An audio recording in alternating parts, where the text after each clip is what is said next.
I've had a long career working as a state inspector for the Department of Mental Health. During that time, I've been to a lot of institutions, and I have seen a lot of horrible things.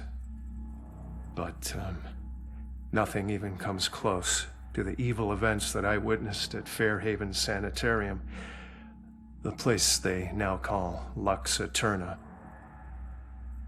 I first arrived in 1926 to investigate claims of overcrowding and neglect. However, Fairhaven's reputation was tainted long before that. In 1911, Fairhaven opened its doors for the first time. A notoriously violent criminal by the name of Jack Yates was the hospital's first patient. He was to be the shining example of the hospital's ability to cure the mentally deranged. However, when the superintendent's family was visiting one day, Yates broke free from his restraints, and he killed the man's wife. Since then, no one knows what happened to Yates or the superintendent. Well, that is, until now.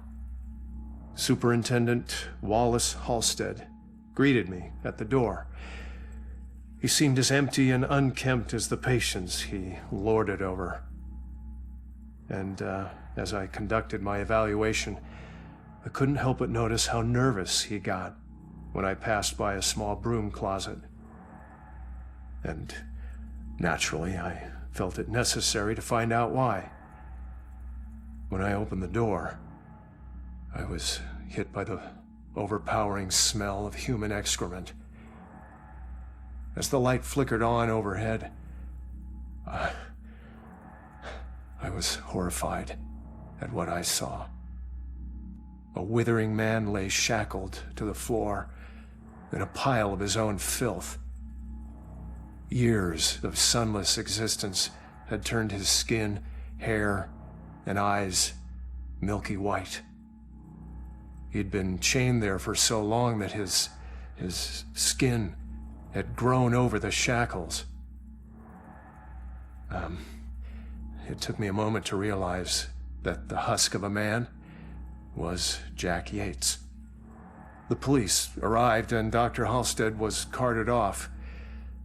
Doctors moved Yates from the small room for the first time in 15 years. The floor beneath him was permanently stained with the shape of his silhouette. They tried to remove the shackles from under his skin, but the shock of it all was too much for him. He died the next day.